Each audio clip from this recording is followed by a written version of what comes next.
दुरूद शरीफ पढ़।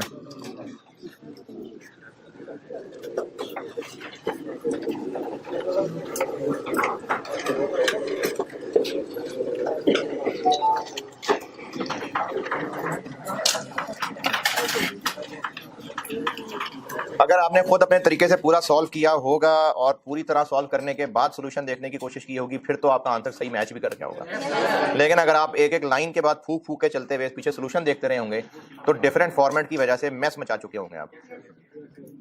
Yes sir वाले भी है ना।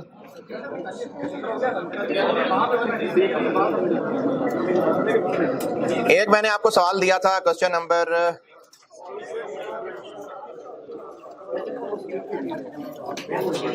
4 स्प्रिंग 15। इसमें इक्विवेलेंट प्रोडक्शन में कोई मसला,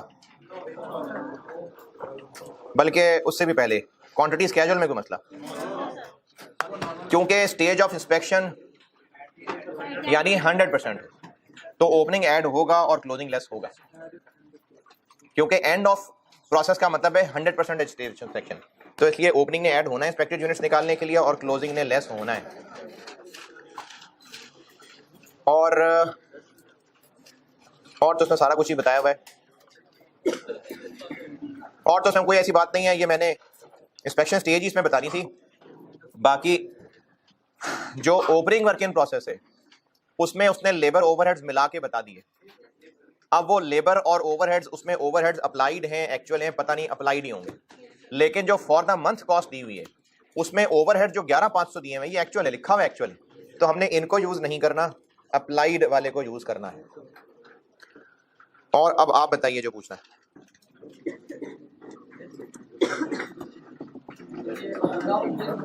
क्या जी?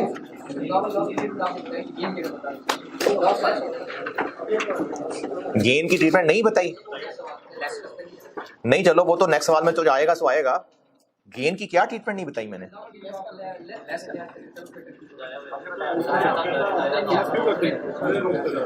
लेस करना है।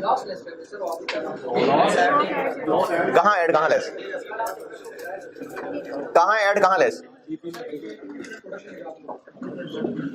वहां पर एबनॉर्मल लॉस के यूनिट्स ऐड करते हैं, एबनॉर्मल गेन के यूनिट्स लेस करते हैं।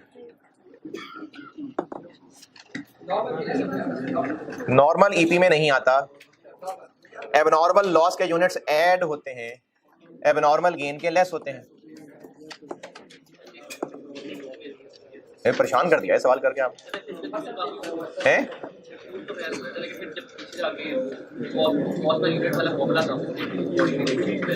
नहीं, उसके अकॉर्डिंगली क्या देखा यार? परसों तो किया ये काम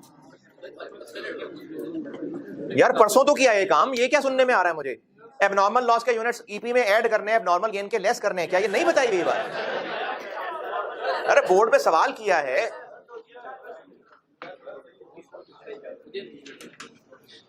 जी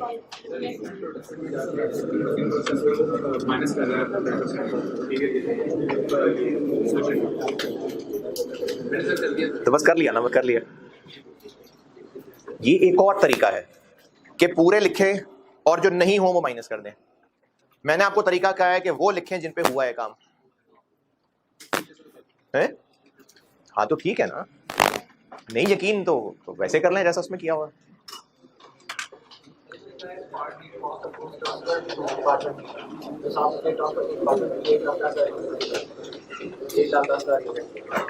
अच्छा,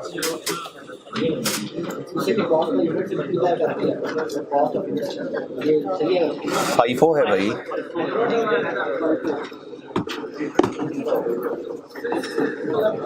होए फाइफो कैसे होता है सर?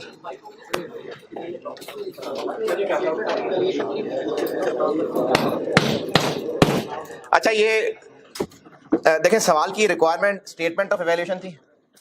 नहीं, स्टेटमेंट ऑफ इवैल्यूएशन में हम कॉस्ट ऑफ कंप्लीटेड यूनिट्स लिखते हैं। कॉस्ट ऑफ कंप्लीटेड यूनिट्स क्या होते हैं? वो क्या कॉस्ट ऑफ कंप्लीटेड यूनिट्स? कौन से कंप्लीटेड यूनिट्स कौन से हैं? जो इस प्रोसेस से आउट होकर कहां जा रहे हैं? घूमने फिरने जा रहे हैं। कहां जा रहे हैं? अगले प्रोसेस में जा रहे हैं। तो अब सवाल की रिक्वायरमेंट में बेशक उसने ये नहीं कहा कि स्टेटमेंट ऑफ इवैल्यूएशन में जो पहली लाइन होती है बस वो निकाल के दिखा दें। Cost of goods transfer to department B, ये क्या पूछा हुआ है? कॉस्ट ऑफ कंप्लीटेड यूनिट्स पूछे हमें, तो अगर नाम थोड़ा सा भी कहीं डिफरेंट इस्तेमाल हो जाए तो इसका मतलब ये थोड़ी कि सर आपने कभी कॉस्ट ऑफ गुड्स ट्रांसफर तो कभी नहीं बताया। ये कॉस्ट ऑफ कंप्लीटेड यूनिट्स है जो स्टेटमेंट ऑफ इवैल्यूएशन में निकालते हैं। Cost of completed units FIFO में ऐसे ही करते हैं ना।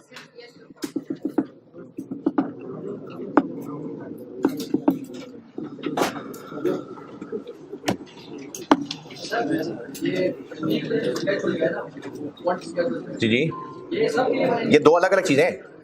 इक्विवेलेंट प्रोडक्शन, अच्छा जी जी जी,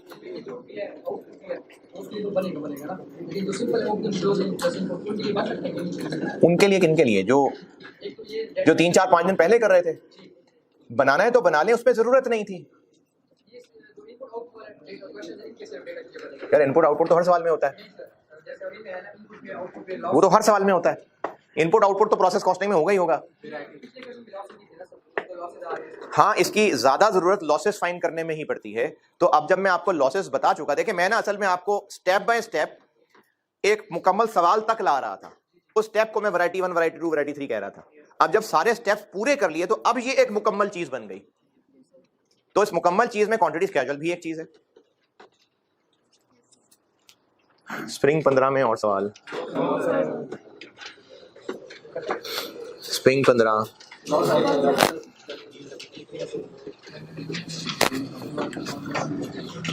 स्प्रिंग 15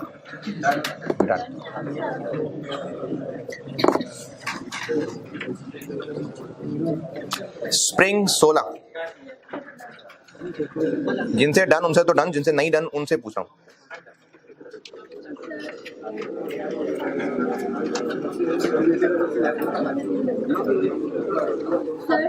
एक मिनट, सवाल निकाल।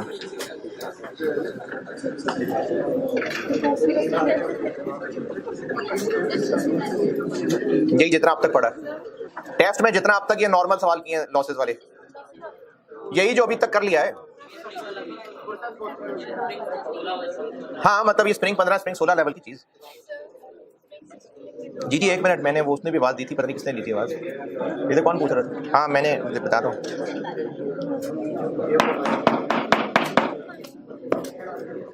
Question number 6, equivalent units, equivalent production बनाने को कहा है और कॉस्ट पर यूनिट निकालने को कहा है।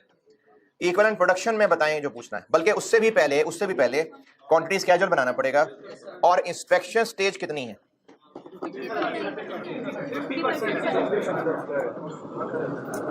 Inspection is perform when the units are 50% complete. तो ओपनिंग वर्क इन प्रोसेस चूंकि 40% कंप्लीट थे तो ये अब इंस्पेक्ट होंगे। क्लोजिंग चूंकि 60% कंप्लीट हो चुके तो ये लेस नहीं होंगे, इसलिए ओपनिंग प्लस इनपुट ये हैं इंस्पेक्टेड यूनिट्स। क्वांटिटी स्केड्यूल में और कोई एतराज परेशानी? क्वांटिटी स्केड्यूल में जी, इंस्पेक्शन स्टेज कितनी है? 50%। ओपनिंग वर्क इन प्रोसेस कितने यूनिट्स थे? 5000। कितने % कंप्लीट थे ये? तो ये इस महीने इंस्पेक्ट होंगे या पहले हो गए थे?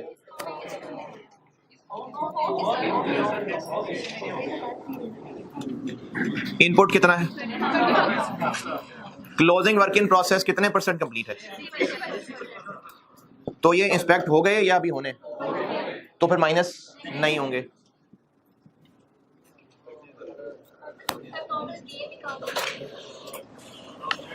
ओपनिंग वर्क इन प्रोसेस कितना? इनपुट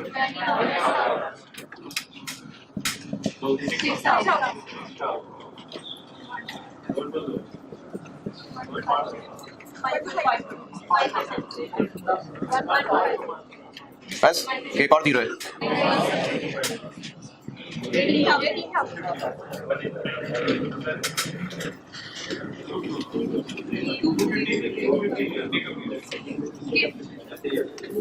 क्या गलती है? लिखा नहीं था या कैलकुलेट नहीं हुआ था? लिखा नहीं था जी। आपने क्या पूछा?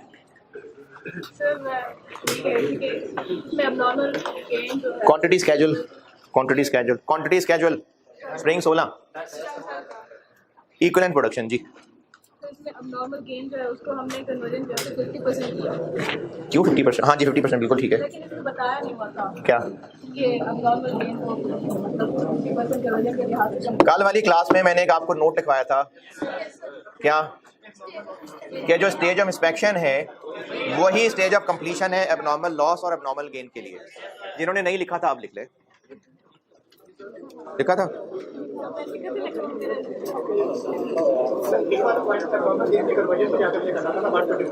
हाँ तो स्टेज ऑफ कंप्लीशन कन्वर्जन पे ही लगाते हैं by default.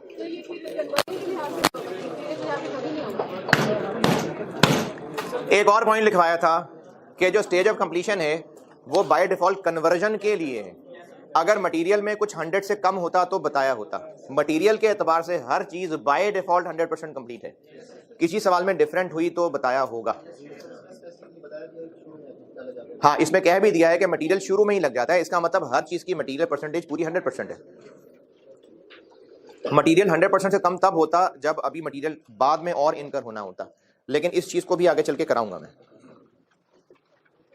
Cost per unit, equivalent production, spring 16। अच्छा जो भी किसी को छोटे छोटी कंफ्यूजन भी हो ना वो आप दूसरों के हंसने की फिक्र ना किया करें बेटा, पूछा करें। मेरे भी हंसने की फिक्र ना किया करें, आप पूछा करें जी।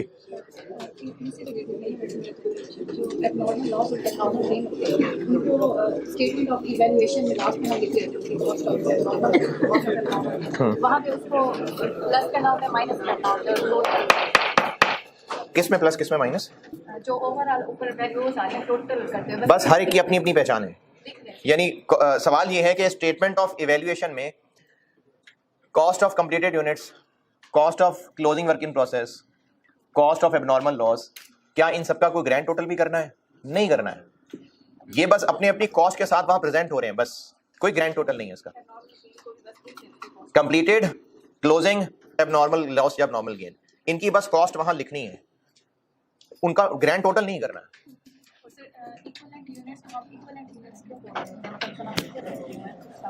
ये 3-4 लेक्चर्स पहले, 5 लेक्चर्स पहले बताया।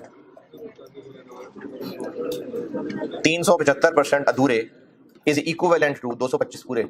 उन पे उतना ही 2 बच्चे जिनका आधा आधा टिकट है वो इक्विवेलेंट है कि एक पूरे बड़े का टिकट होता। ये इक्विवेलेंट का कॉन्सेप्ट है। Spring 15, spring 16। किस क्वेश्चन में? इतनी आवाजें लगाई मैंने स्प्रिंग 15 की। हाँ जी।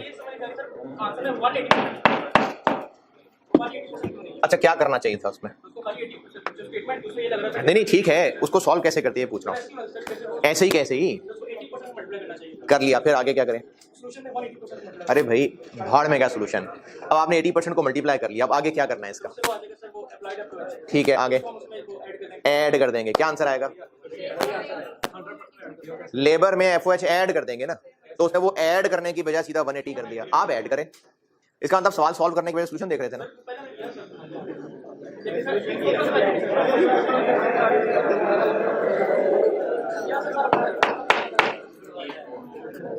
स्प्रिंग 15, स्प्रिंग 16 से आगे भी जिंदगी में बहुत कुछ है, आगे बताइए बढ़े।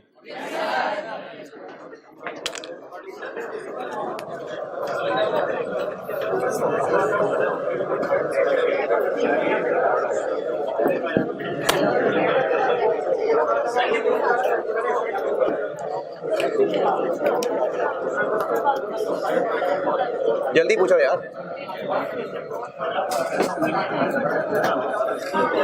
प्रोसेस 1 खत्म। मैंने आपको कॉस्ट की कैलकुलेशंस करानी शुरू की हैं। इनमें से प्रोसेस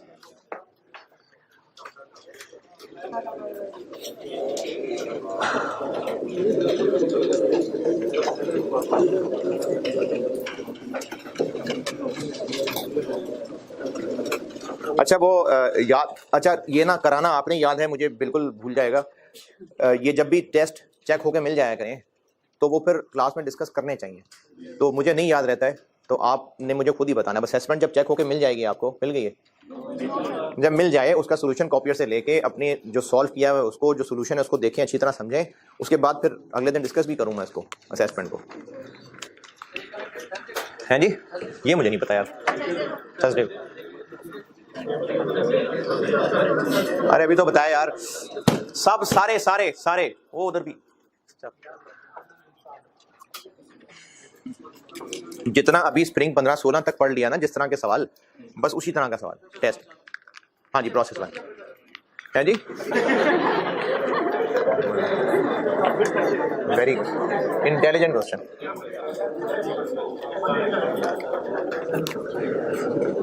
जिस तरह फर्स्ट प्रोसेस की हेडिंग दी होगी, जिस तरह से जो मार्कर, जो कलर, जो लाइनें, उस तरह की हेडिंग अब सब्सिक्वेंट प्रोसेस की देना।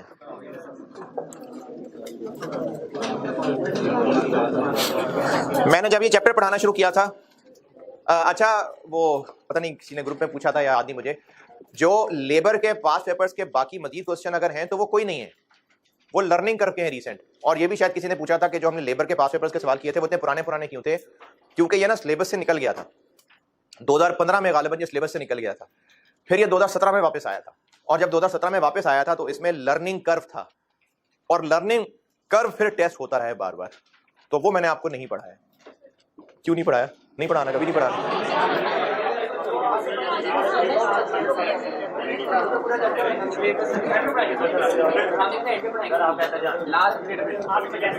अच्छा, ये ऑनलाइन वाले बच्चे, इनसे मेरी मुदमाना गुजारिश है, दरख्वास्त है, बहुत मासूम अंदाज में बहुत गुजारिश कर रहा हूँ आपसे, मुझे अल्फाज भी नहीं मिल रहे परेशानी में। बेटे, मैं जो लेक्चर बोर्ड पे लिखता हूँ ना, वो आपके लिए भी होते हैं नोट करने के लिए, आप भी नोट किया करें। और जो लेक्चर्स का फ़ायदा है ऑनलाइन लेक्चर का, सबसे बड़ा फ़ायदा ही ये है कि आपको जब तक कोई पॉइंट समझ नहीं आ रहा, आप 15 दफ़ा रिपीट कराएं टीचर को। क्लास में क्या होता है, किसी बच्चे ने कोई सवाल पूछा, उसको खुद भी अंदाजा होना शुरू हो गया कि शायद मैं बाकी क्लास को तंग कर रहा हूँ, तो वो खुद ही शर्मों कहता है ठीक है सर समझ आ गई है। लेकिन ऑनलाइन वाला खुद प्ले कर लिया करे। अब मुझे ग्रुप में मैसेज क्या आता, सर ये पॉइंट दोबारा बता दें, सर ये पॉइंट आपने समझाया था दोबारा बता दें। भाई लेक्चर दोबारा प्ले कर लें, मतलब सर दोबारा बताएं। आप लेक्चर का फायदा तो बेटे उठाएं ना, यानी जो चीज में आपको क्लास में पूरे अपने सब औजारों के साथ, सब पूरे जेस्चर के साथ नहीं समझा सका, वो मैं आपको मैसेज में लिख के दोबारा समझा दूंगा। तो आप वो लेक्चर दोबारा बेटा प्ले करिया करें, और जो बोर्ड पे लिखा होता है उसको नोट भी किया करें। आप लोग भी जब तक चैप्टर चल रहा होता है उसके पिछले सारे लेक्चर्स बेटे पढ़ के आया करें। सारा पढ़ के आते हो हैं, फिर ये क्यों पूछा कि नॉर्मल गेन नहीं बताया आपने?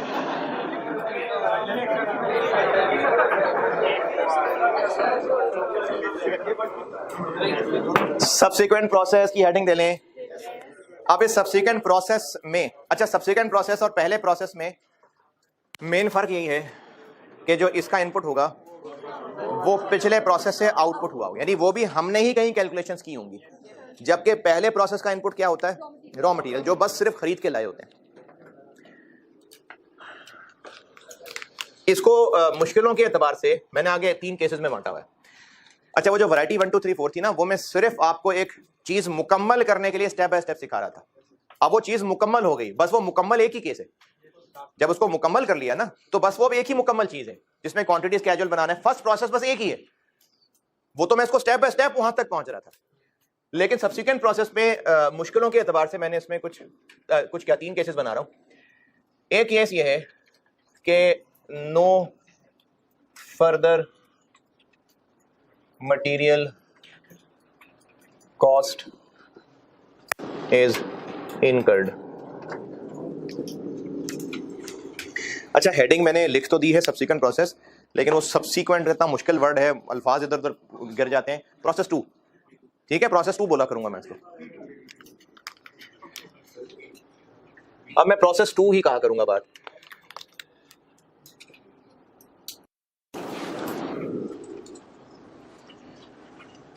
इससे मेरी मुराद ये है कि ना आपकी कोई फैक्ट्री है ना मेरी कोई फैक्ट्री है, इसलिए हम जो मर्जी मिसालें बना लें। एक जो फैक्ट्री वर्कर्स के खास रबर ग्लव्स होते हैं, उनके जूते होंगे लंबे चौड़े से, और इसी तरह से वापडा वालों के पास भी होते हैं। अब उनमें कोई खास साइंस इन्वॉल्व नहीं है, कोई नाप लेके कोई कटाई नहीं होनी है, बस स्टैंडर्ड साइजेस के वो एक ही मटेरियल रबर के ग्लव्स हैं, तो रबर के ग्लव्स बना लेते हैं। इस बिजनेस का जो प्रोसेस 1 होगा, लेट्स से कि वो जो रबर मिलता होगा, पहले प्रोसेस के अंदर इसको पिघला के इसके अंदर जो मिलावटें हैं वो खाली करते होंगे, ऐसा कुछ होता हो शायद। फिर उससे वो पिघला हुआ रबर जिस शक्ल में आया, अब उसको अगले प्रोसेस में जाके शायद कोई शीट्स में कन्वर्ट करते होंगे, पता नहीं, फिर उसके बाद शायद इस पे वो सांचों में डाल के उनको ग्लव्स और जूतों की शक्ल देते होंगे, और बस चले 3 प्रोसेस काफी हैं। अब ये फिनिश गुड्स बन गई जो कि ग्लव्स हैं। इस हेडिंग से मेरी मुराद ये है कि इनमें लगने वाला डायरेक्ट मटेरियल, बस रबर जो पहले प्रोसेस में इन हुआ था, बस वही चलता फिरता आगे आ रहा है, मजीद कोई और तरह का मटेरियल इसमें ऐड नहीं हो रहा। जैसे अगर लेदर जैकेट्स बन रही होती तो पहले लेदर का जो लेदर है वहां से शुरू हुई होती बात, हो सकता है तीसरे प्रोसेस में आके उसके अंदर जो कपड़ा लगता है वो ऐड होता, वो एक डिफरेंट तरह का मटेरियल है। फिर अगले प्रोसेस में आके हो सकता है जो मोटी सी जिप होती है उसकी वो ऐड होती है, ये भी सब मटेरियल है। ये वाला केस, ये जैकेट वाली मिसाल नहीं था। इसमें क्या है, जो मटेरियल पहले डिपार्टमेंट से शुरू हुआ है वही है जो हर डिपार्टमेंट से क्रॉस कर रहा है। ये बाकी डिपार्टमेंट सिर्फ क्या कर रहे हैं, कन्वर्जन। ये मतलब है इसका। हाँ जी, ये केस समझ आया कि अब हम जो टॉपिक पढ़े हैं इसमें ये है, या ये सवाल है या ये सवाल है, ये पहले कराए हम, अब हम इसका या इसका सवाल करने लगे।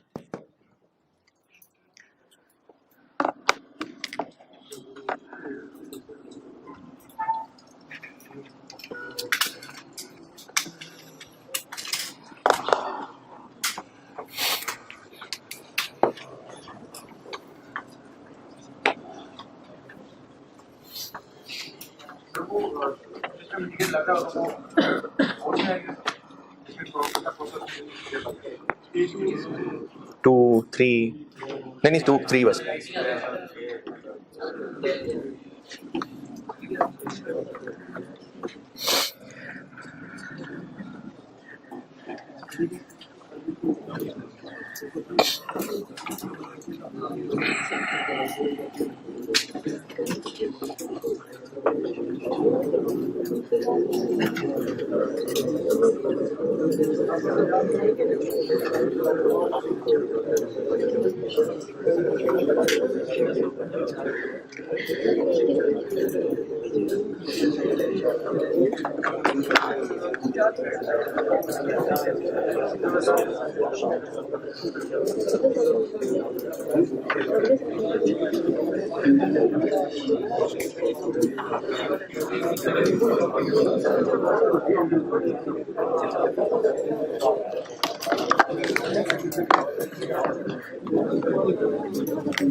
ये नोटेड। अच्छा, अब इसमें काम तो वही है, इसमें भी equivalent production, cost per unit, statement of valuation, सारा कुछ वही है। और इस केस में तो कोई फर्क भी नहीं है, सारी कैलकुलेशंस, कुछ भी नया नहीं है, सेम है सब। सिर्फ 1-2 नामों का फर्क पड़ जाएगा, ट्रीटमेंट वही होगा, नाम थोड़े बहुत बदल जाएंगे।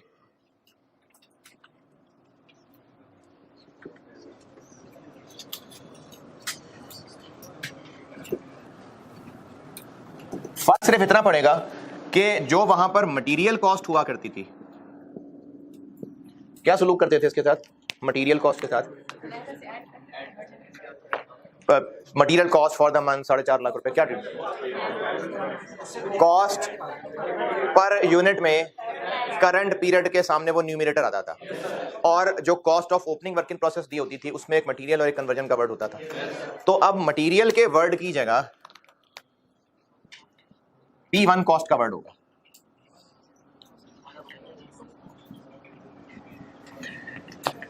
यानी अब जो प्रोसेस 2 में इनपुट आया वो कहां से आया है, तो वो हमें कितना कॉस्ट किया है, जितना P1 की कॉस्ट ऑफ कंप्लीटेड यूनिट्स थी, अब वो हमें कॉस्ट की है।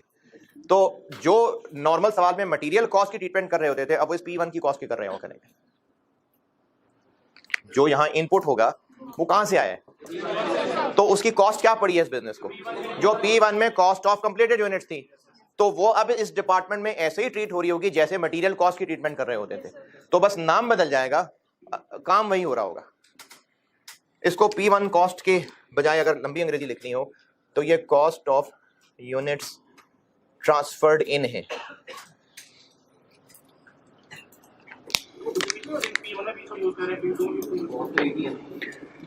तो हम प्रोसेस कॉस्टिंग में यही कर रहे हैं ना कि जो चीज यहां से चली है, अब यहां तक पहुंचने में क्या और खर्चा नहीं आएगा इसमें, तो मैंने मटेरियल कहां लिखा है, क्या जनरलाइज कॉस्ट है? अच्छा, मैं इसके सवालों तक तो पहुंच जाऊं ना, फिर इस सवाल इस बात का जवाब मिल जाएगा।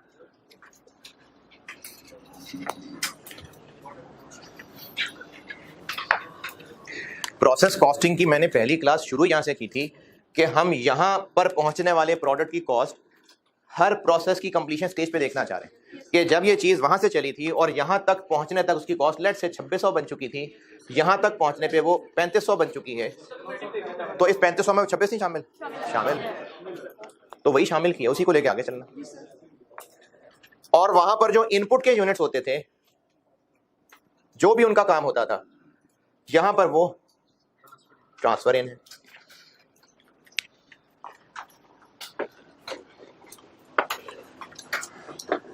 ट्रीटमेंट्स वगैरह सब वही हैं, बस ये नाम थोड़े बदल गए, काम वैसे ही है।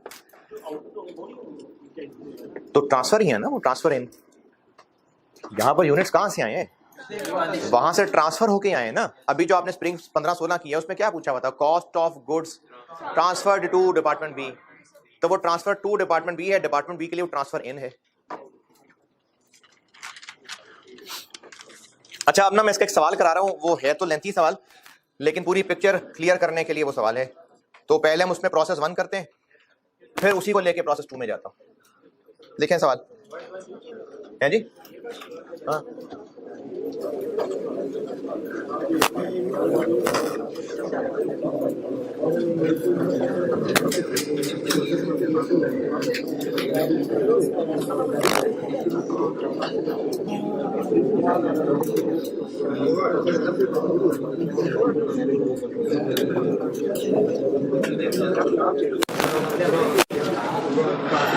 नोटेड।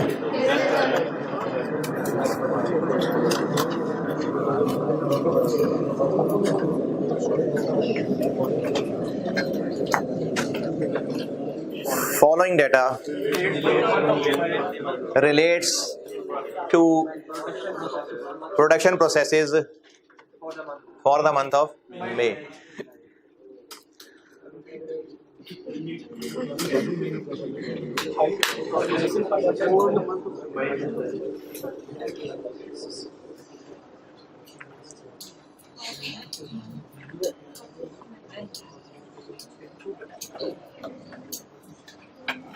पहले प्रोसेस 1 की हेडिंग ने, पहले प्रोसेस 1 का डाटा बता रहा हूं।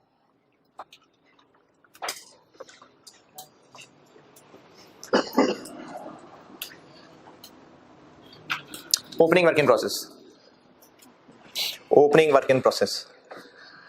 प्रोसेस 1 का डाटा तो वही नॉर्मल सवाल जैसे ही होगा जो अभी तक कर रहे हैं। ओपनिंग वर्क इन प्रोसेस है 2000 units, 2000 units, 60% complete, 60।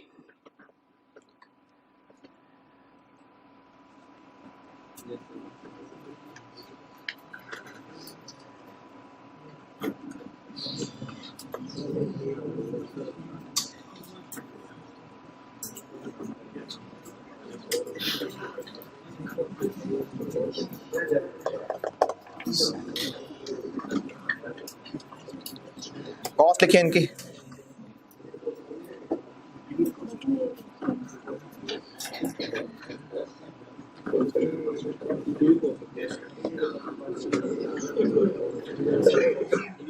Opening work in process की कॉस्ट बता रहा हूं। मटेरियल कॉस्ट 40,000, 40,000 रुपए, और कन्वर्जन 75,000, 75,000। स्टेज ऑफ कंप्लीशन बता दी थी मैंने, 60। ये ओपनिंग का डाटा था। अब करंट मंथ का डाटा,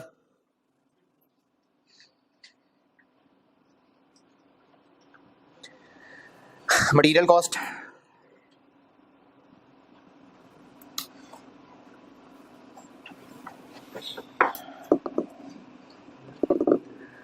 450,000 रुपीज, और ब्रैकेट में यूनिट्स लिख लें 20,000, 20,000। डायरेक्ट मटेरियल कॉस्ट बताई है 4.5 लाख रुपए, 450,000, और यूनिट्स बताए हैं 20,000। Conversion cost 780,000, 7,80,000, 780,000. Closing work in process. Closing work in process. 3,200 units. 3,200 units. 75% complete. 75%.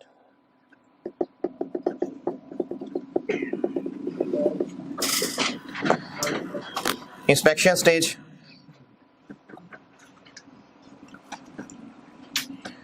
Inspection stage है 80%, 80% नॉर्मल लॉस 5%, नॉर्मल लॉस 5%,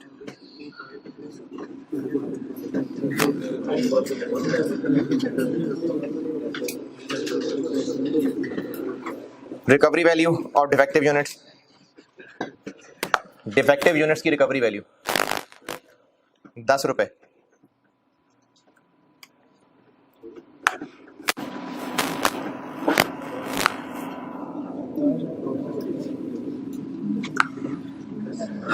और क्या रहेगा?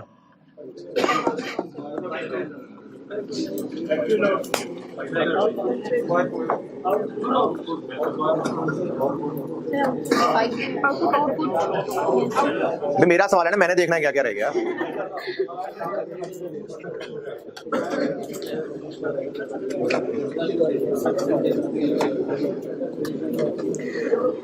आउटपुट 18,100, 18,100, 18,100, 18,100 बंदे यूनिट्स। आउटपुट का रुपीस थोड़ी बताऊंगा मैं यार, बस प्रोसेस 1 यही था। प्रोसेस 2 पे आए, प्रोसेस 2 की हेडिंग दें अब।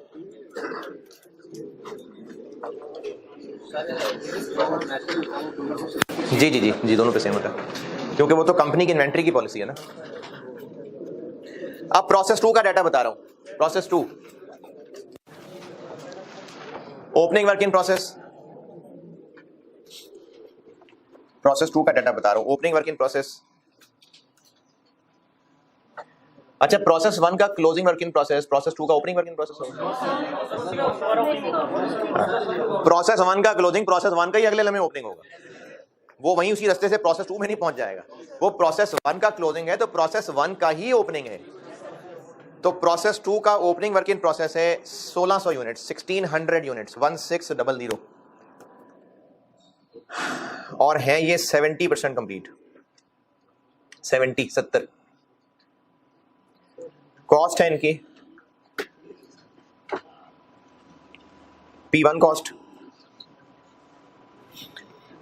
52,000, 52,000, और कन्वर्जन 80,000, 80,000। करंट मंथ का डाटा है अब। कन्वर्जन कॉस्ट करंट मंथ में कन्वर्जन कॉस्ट है 920,000, 9,20,000।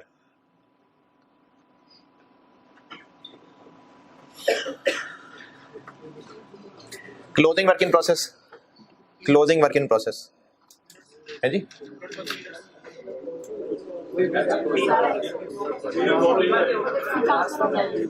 प्रोसेस 2 में यूनिट्स को इलाजा से बताऊं।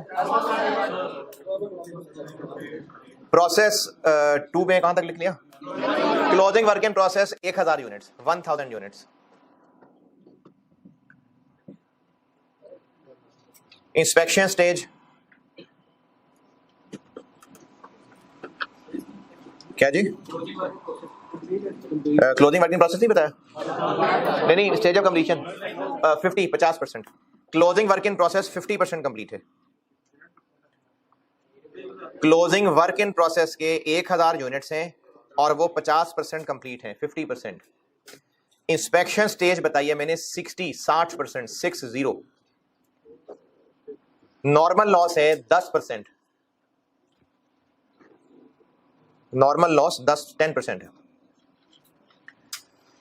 Scrap value of defective units ₹15, 15 per unit. और आउटपुट है 16,600, 16600 यूनिट्स।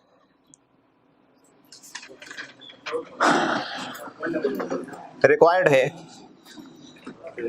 जी मुझसे है पूछा कुछ। रिक्वायर्ड है statement of evaluation of process 2।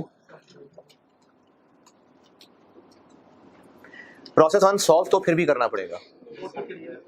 Cost of completed units process 1 की निकलेगी तो ही प्रोसेस 2 पे आगे कॉस्ट ऑफ ट्रांसफर्ड इन निकलेगा। तो रिक्वायरमेंट है स्टेटमेंट ऑफ इवैल्यूएशन प्रोसेस 2 की using A FIFO method, B weighted average method. दोनों की प्रैक्टिस साथ साथ चलाएंगे ना तो कभी एग्जाम में वेटेड एवरेज टेस्ट हो जाता है, कभी FIFO टेस्ट हो जाता है, तो दोनों की प्रैक्टिस साथ साथ चलती रहेगी जी। जी प्रोसेस 1 का जो क्लोजिंग है अगले महीने, हाँ इतनी सारी तो एग्जांपल्स किए हैं अभी तक। प्रोसेस 1 का जो क्लोजिंग वर्क इन प्रोसेस है वो ओपनिंग वर्क इन प्रोसेस कब बनेगा? अगले महीने, यानी अगले ही लम्हे। किस डिपार्टमेंट का?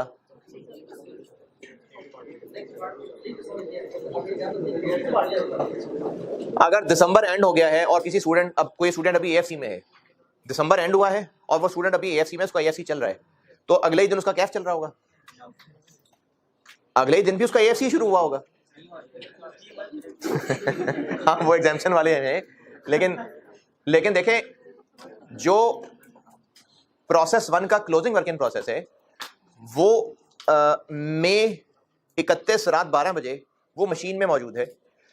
जैसे ही 12 बजे जून शुरू हो गया तो वो उसी मशीन में है ना, या प्रोसेस 2 की मशीन में चला गया? उसी मशीन में है। तो किसी डिपार्टमेंट का जो क्लोजिंग वर्क इन प्रोसेस है वो उसी डिपार्टमेंट का अगले ही लम्हे ओपनिंग बन गया है। आउटपुट है जो दूसरे प्रोसेस में जा रहा है जी।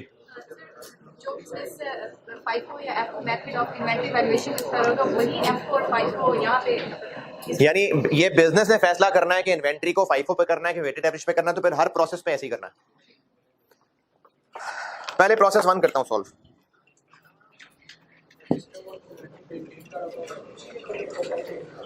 क्या जी? तो वर्क इन प्रोसेस इन्वेंटरी होती है? नहीं, जरूरी नहीं है। हो सकता है रॉ मटेरियल के लिए और मेथड हो, फिनिश गुड्स के लिए और हो, वर्क इन प्रोसेस के लिए और हो। लेकिन अगर वर्क इन प्रोसेस के लिए FIFO है तो फिर सारे प्रोसेसेस के वर्क इन प्रोसेस के लिए FIFO है।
चले क्वांटिटी स्केड्यूल तो बनाया ना प्रोसेस 1 का। प्रोसेस 1 ही करेंगे ना पहले। प्रोसेस 1 का क्वांटिटी स्केड्यूल बनाएं।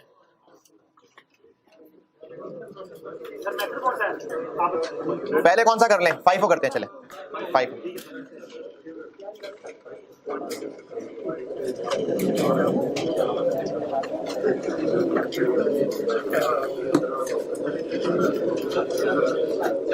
जी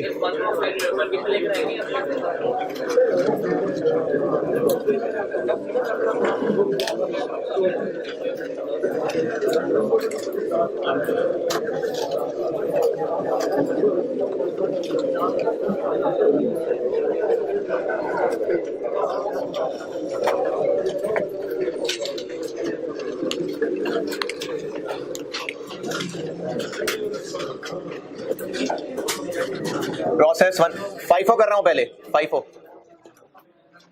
और पहले प्रोसेस 1 पूरा सॉल्व होगा तो उसके बाद प्रोसेस 2 की बारी आएगी।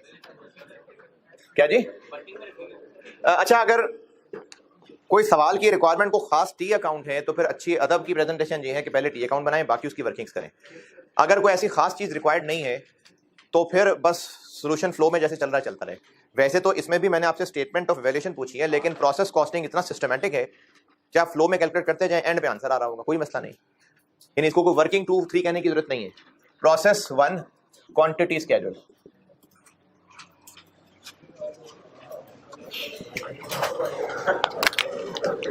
ओपनिंग 2000, इनपुट क्लोजिंग कितना जी? 32। अच्छा, अब देखिए, आपने नॉर्मल लॉस परसेंटेज किस पे लगानी है?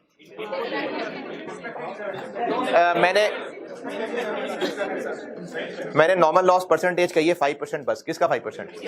इनपुट का ही होगा, और चूंकि इंस्पेक्टेड यूनिट्स हैं तो फिर इंस्पेक्टेड यूनिट्स का ही होगा। कितने इंस्पेक्टेड यूनिट्स निकालें?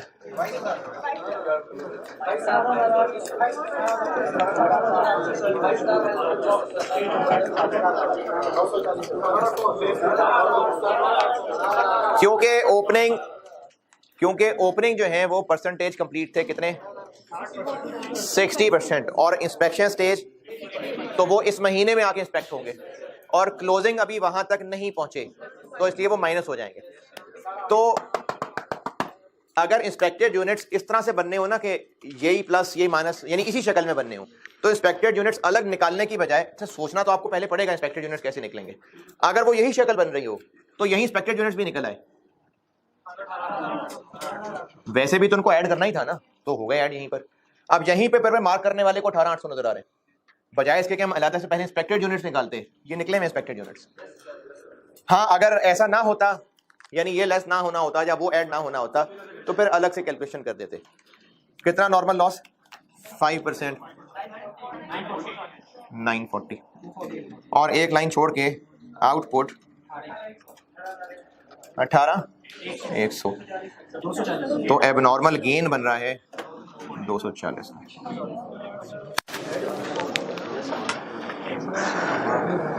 नॉर्मल गेन आ रहा है इसमें।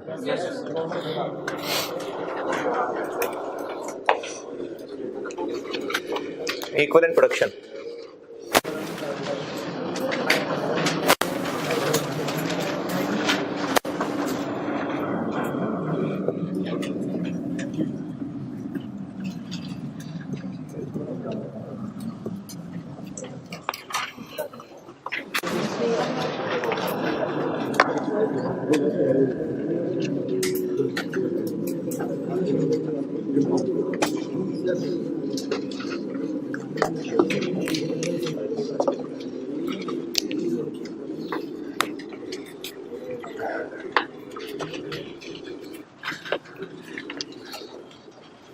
FIFO कर रहा हूं तो ओपनिंग की लाइन आ जाएगी।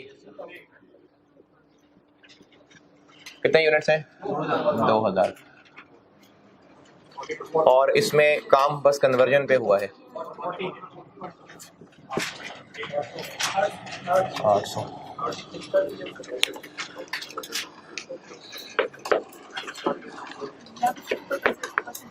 जी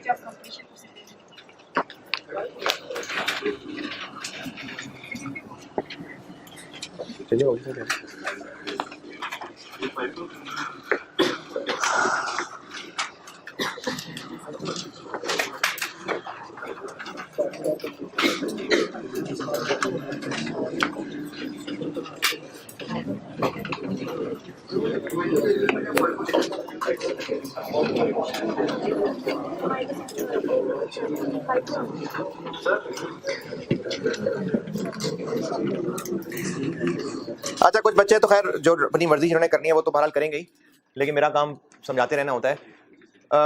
मल्टीपल मतलब सिग्निफिकेंट नंबर ऑफ स्टूडेंट्स तो नहीं, बहरहाल एक रीजनेबल नंबर ऑफ स्टूडेंट्स ये काम करते हैं कि जो क्लास में पढ़ा होता है, टीचर ने जो फॉर्मेट बताया होता है उस पर शायद टीचर से समझ नहीं सही आई होती या ध्यान नहीं दिया होता, तो वो करते हैं क्या, वो कहते हैं रहने दो, आई कैप का सोल्यूशन वाला फॉलो करके समझने की कोशिश करते हैं। तो वो फिर जो आई कैप के सोल्यूशन में फॉर्मेट फॉलो हुआ होता है वो उसी को ही समझने की कोशिश करते हैं खुद से। टूटा फूटा किसी से पूछ लिया, अब उनको ना ये पूरी तरह आता है ना वो पूरी तरह आता है। क्लास में जब भी हो रहा होगा आधी बातें यहाँ समझने की कोशिश कर रहे होंगे, आधी आई कैप का सोल्यूशन वाला फॉलो करने की कोशिश कर रहे होंगे, तो वो किसी एक जगह नहीं चल पाएंगे।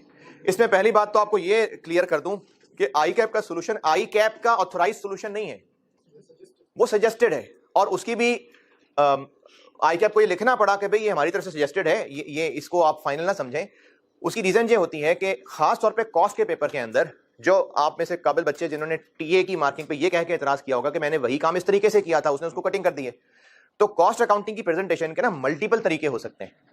और जो अंग्रेजी लिखी हुई है बहुत ज्यादा ऐसा नहीं होगा, कभी कभार ऐसा होगा कि उस अंग्रेजी के एक से ज्यादा मतलब बनते होंगे, उसकी वजह से सोल्यूशन चेंज हो सकता होगा। तो चूंकि पेपर मार्क करने वाले क्वालिफाइड लोग होते हैं और वो इन मल्टीपल सॉल्यूशंस को ठीक समझते हैं, लेकिन अगर सारी अपलोड करना शुरू कर देंगे तो कौन कंफ्यूज हो जाएगी। तो इसलिए जो आईकैप की वेबसाइट पे अपलोड हुआ होता है वो वाहिद पॉसिबल प्रेजेंटेशन नहीं होती है। तो टीचर को फॉलो किया करें तो टीचर को फॉलो किया करें। हाँ, एक बार टीचर के बताए हुए तरीके पे ग्रिप आ जाए, फिर सीखने के लिए आईकैप का सोल्यूशन भी समझने की कोशिश कर ले, जरूर कर ले। जैसे आईकैप के सोल्यूशन में ना इस तरह का फॉर्मेट भी फॉलो हो रहा होता है कि ओपनिंग के पूरे यूनिट लिखे होते हैं 2000 और जिस पे इस महीने काम नहीं हुआ वो फिर माइनस कर देते हैं इसमें से। ये भी एक तरीका है, लेकिन पहले इसको पक्का कर लें, उसके बाद फिर पराये तरीकों पे नजर डालें। स्टार्टेड एंड कंप्लीटेड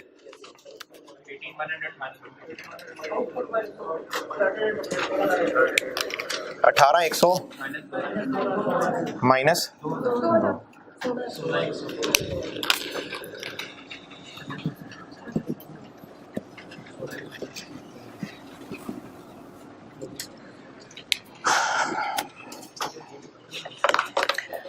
अच्छा, अभी बस यहां तक जो मैंने लिखा है, यहां तक बस मैं एक सवाल की उम्मीद कर रहा हूं जो होना चाहिए।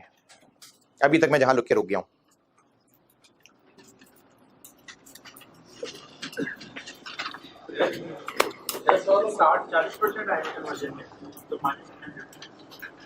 है किधर यार, ये पहली दफा तो नहीं किया काम। 5 है, कुछ नहीं है। चले इस वर्किंग को भी देख, इसको भी देख लें। है क्या, कहां पर? अरे आउटपुट तो 16 से 18,100 है ना।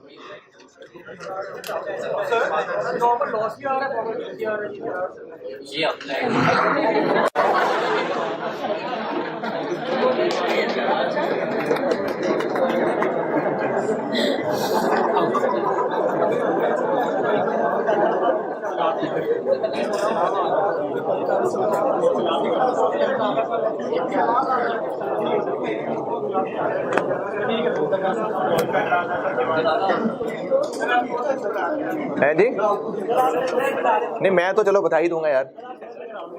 चले मैं और हिंट देता हूं, मैं और हिंट दे रहा हूं। इस कैलकुलेशन, ये रेट जिस पे कैलकुलेट हुआ है उस पे गौर करें, और वो उधर लाल ब्रैकेट में जो किया है उस पे गौर करें।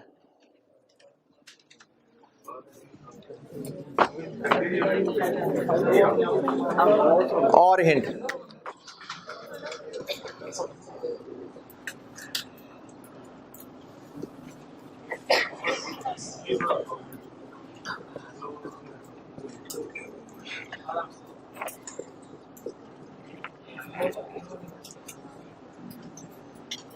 इसका नेट करें क्या बनता है, इस डब्बे का टोटल क्या बनता है?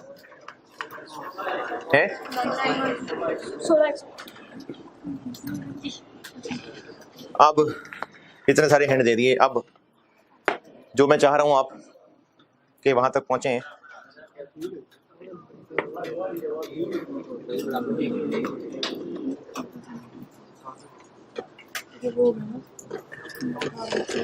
उम्मीद मुझे कुछ बच्चों से ही है, लेकिन बहरहाल जिन बच्चों से है वो भी तो कोशिश कर ले।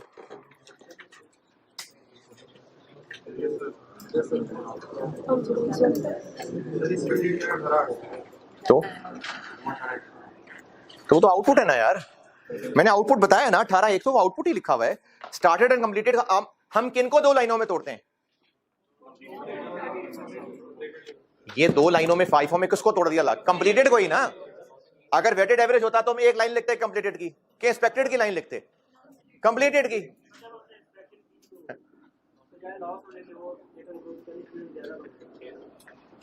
तो ये नॉर्मल गेन नहीं हो सकता, अभी कह रहे हैं।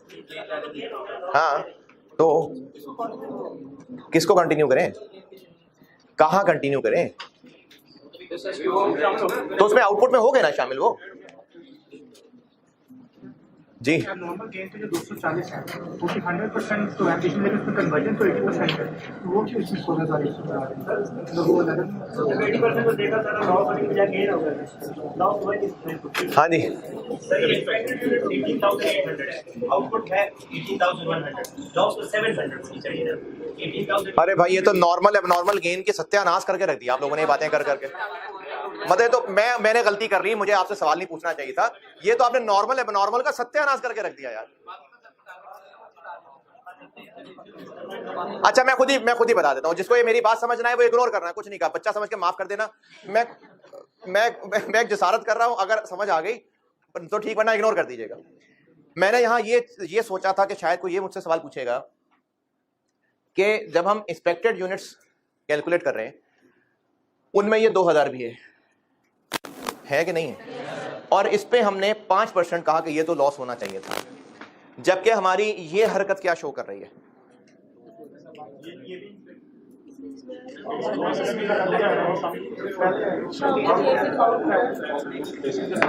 कि जो 2000 यूनिट्स थे वो तो बन ही गए, उनमें से कुछ जाया नहीं हुआ, जो हुआ वो 20 में से हुआ।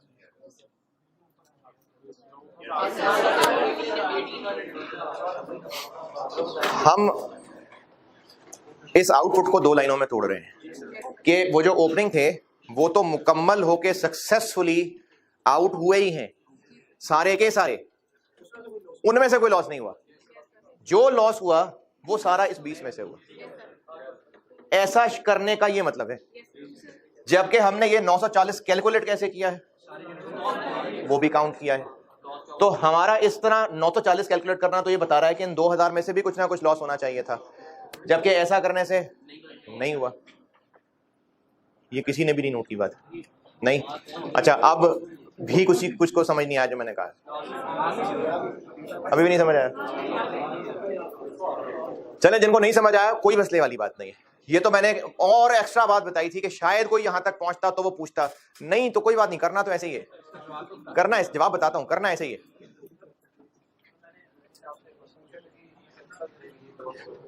हाँ, मैंने असल में ये क्वेश्चन मेरे माइंड में है, मैं इसीलिए इस चीज को यहां डिस्कस करना चाह रहा था, सर आपने भी नहीं ये बात पूछी। अब समझ आ गया कि अब भी नहीं समझ, सवाल समझ आया कि नहीं, कि हमारा ऐसा करना ये बता रहा है कि 2000 तो पूरे ही आउट हुए हैं, जो जाया होना था वो इन 20 में से हुआ। 18,100 में से इसको माइनस करके बाकी को स्टार्टेड एंड कंप्लीटेड कहना यही शो कर रहा है कि ये दो तो पूरे बने हैं, बाकियों में से इतने बने हैं। तो क्या जरूरी है कि ऐसा ही हुआ? नहीं। और अगर जरूरी नहीं है तो यहां पर हम कैलकुलेशन करते हुए जब नजर आ रहा है कि 2000 के ऊपर भी लॉस कैलकुलेट कर रहे हैं, तो जब 2000 पे कर रहे हैं कैलकुलेट, तो फिर हम वहां उसको पूरा बना हुआ क्यों बता रहे हैं? हाँ, अच्छा चलो फर्ज करो यही होता, अब ना होता नॉर्मल लॉस, एक्चुअल ही इतना होता, फिर भाई तो कह रहा हूं कि एक्चुअल भी 940 हुआ है, एक्चुअली भी 940 आया हुए थे, कोई अबनॉर्मल लॉस गेन ना हुआ होता, फिर जी तो पहले कब इंस्पेक्शन हो गई हो यार? हो गई होती तो फिर मैं यहाँ की क्यों काउंट करता है इसको? हाँ जी, ये उनसे जो है ना कन्वर्जन परसेंटेज 40% रहे तो वो इंस्पेक्शन स्टेज से पहले कंप्लीट है।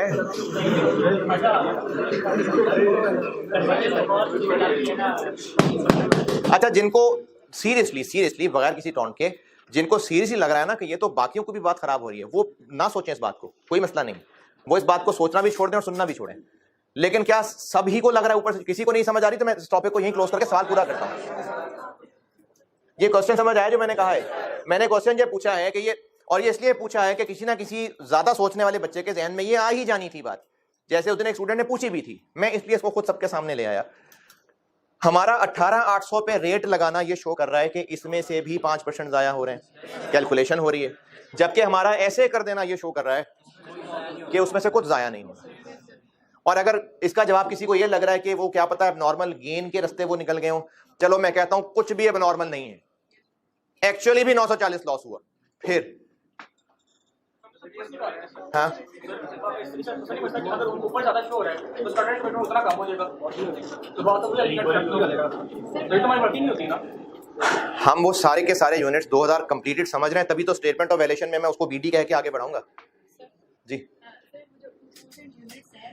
पीछे मतलब वो इंस्पेक्ट नहीं हुए, इंस्पेक्ट इसी हाँ। तो मतलब अगर उन्होंने खराब होना है तो हम उसको ऊपर देख चुके हैं 2000 को, इधर से इसमें से निकालेंगे तो खराब जाएगी वो आज 40% जब होगा तो वो बात सिर्फ यूनिट्स की तादाद की हो रही है, स्टेज ऑफ कंप्लीशन की बात नहीं हो रही है। 2000 यूनिट्स आप उसका ओपनिंग में दे चुके हैं और यहाँ पे सिर्फ हम वही यूनिट्स दे रहे हैं जो हम इस पीरियड में उनको चेक कर रहे हैं, तो इस वजह से यहाँ से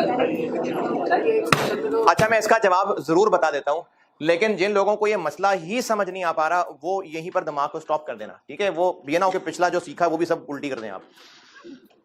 असल में तो ये इतने यूनिट बन रही है, तो हम रफली कैलकुलेशन कर रहे हैं। हाँ, तो ये असल में तो बन कंप्लीट तो इतने यूनिट हो रहे हैं 18,100। हाँ, 18,100 हो रहे हैं, तो हम वैसे ही कैलकुलेट कर रहे हैं। वैसे ही क्यों कैलकुलेट कर रहे हैं? एक्चुअली तो ऐसे नहीं ना होना है, हम ये कैलकुलेशन, हमारी ये कैलकुलेशन यही शो कर रही है कि 2000 वो पूरे बन गए, तभी तो हम 16,100 को स्टार्टेड एंड कंप्लीटेड कह रहे हैं कि जिनमें से, हाँ, लेकिन हमारी कैलकुलेशन तो यही बता रही है ना कैलकुलेशन एक्चुअल काम तो नहीं शो कर रही है, तो हम भाई, वो तो एक्चुअल काम 5 वेटेड एवरेज भी नहीं होता। फिर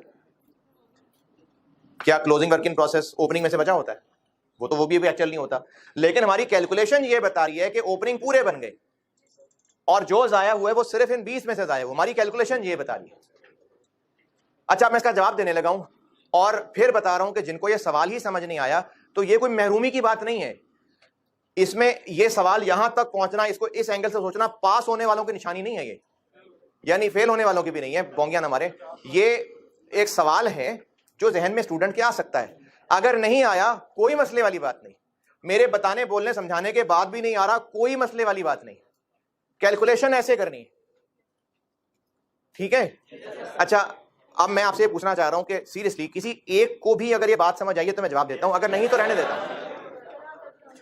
जी बताएं। नहीं, कन्वर्जन की परसेंटेज की नहीं है। अच्छा, अभी क्लास के बाद सुन लेता हूँ आपकी बात कन्वर्जन की नहीं, आपकी बात मैं सुन लेता हूँ क्लास के बाद। नहीं यार, मुझे बात पूरी करने तो टाइम ज्यादा हो गया, मैं ईपी तो पूरा बना लूं ना। अच्छा, अब इसके जवाब सुन लें। अगर आपकी नहीं किसी की बात हो रही है, अगर ये अंदाजा लगाऊं कि मेरे इन दोनों सेक्शंस में से 20% लोग फेल हो जाएंगे, तो ये कैलकुलेशन कैसे होगी? कितने लोग हैं? दोनों की तादाद को ऐड करेंगे ना, उस पर 20% लगाएंगे, और लेट से दोनों क्लासों को ऐड करके आंसर 200 आ गया, तो उस पर 20% लगाया तो 40। अब ये लाजमी है कि इसमें से भी 20 लोग, उसमें से भी 20 लोग, हो सकता है उसी में से 20 लोग 40 लोग, ये हो सकता है इसी में से 70-80 लोग।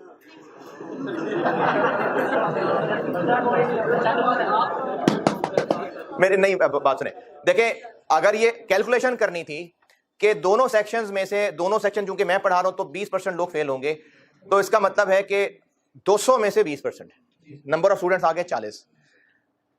चूंकि इस क्लास की तादाद को भी कैलकुलेशन के लिए ऐड किया गया है, तो जरूरी है कि इनमें से भी होंगे फेल? नहीं, ये तो जस्ट एक कैलकुलेशन है। अब तादाद निकल आई 40, हो सकता है सारे ही उस सेक्शन में से हो, इसमें से कोई भी ना हो। तो फार्मूले में 100 प्लस 100 करके 20% लगाने का ये मतलब थोड़ी है कि इसमें से भी लाजमी होंगे, वो तो टोटल करना था बस। तो ये टोटलिंग में शामिल किया था, इसलिए ओपनिंग को ये, वरना अगर ओपनिंग में से भी लॉसेस लेना शुरू कर दें तो ये कॉम्प्लिकेशंस बहुत बढ़ जाएंगी। तो इसलिए ओपनिंग वाले निकल गए साफ सुथरे, उनमें नुकसान नहीं हुआ। टोटल में शामिल करने का मतलब ये नहीं है कि इसमें से भी नुकसान है, ये तो सिर्फ टोटल फॉर कैलकुलेशन था। इनमें से इतने, क्या पता है सारे इसमें से हो, नहीं इसमें से तो नहीं है ना, ये तो नेगेटिव है। तो ये सिर्फ टोटल का शामिल होना कैलकुलेशन के अंदर डज नॉट मीन कि इसमें से भी और इसमें से भी। तो इसलिए आसानी के लिए इनको पूरा ही मुकम्मल समझा जाता है कि इनमें से लॉस नहीं है, सब इन्हीं में से है। यानी कैलकुलेशन की आसानी के लिए ये अज्यूम किया जाता है। ओके है?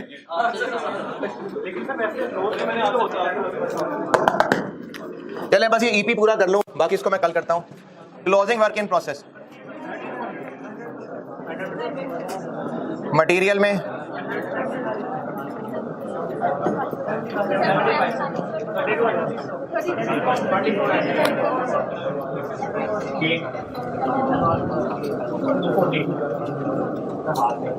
टू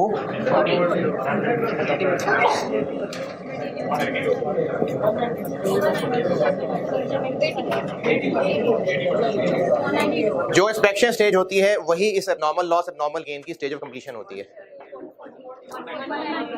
19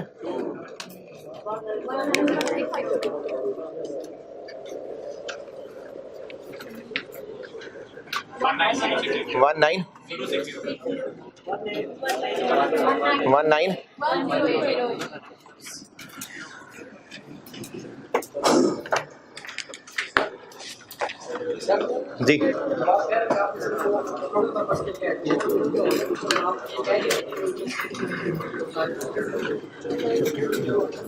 दबा दो।